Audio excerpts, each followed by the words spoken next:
আজকে যে গ্রেপ্তার হয়েছে নাসির উদ্দিন, তিনি দুর্গাপুর পুর নিগমের অস্থায়ী কর্মী, তৃণমূলের ক্যাডার।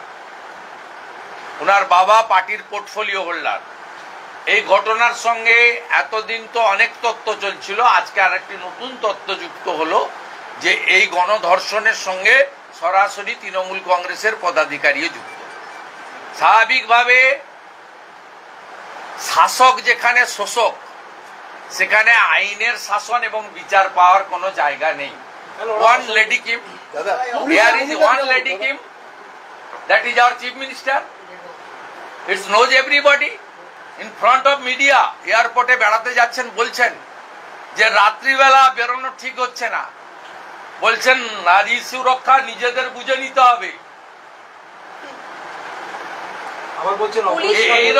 এইরকম এত সাহসী মুখ্যমন্ত্রী, বোল্ড মুখ্যমন্ত্রী পাবেন নাকি কোথাও? বেশি কথা বললে তো বলে দেবে আপনাকে লক্ষ্মীর ভান্ডার দিচ্ছে, ওটাও বন্ধ করে দেবো। বেশি কথা বলবে না। হুঁশ যার আছে সে মানুষ। আমাদের মুখ্যমন্ত্রীর হুঁশ নেই।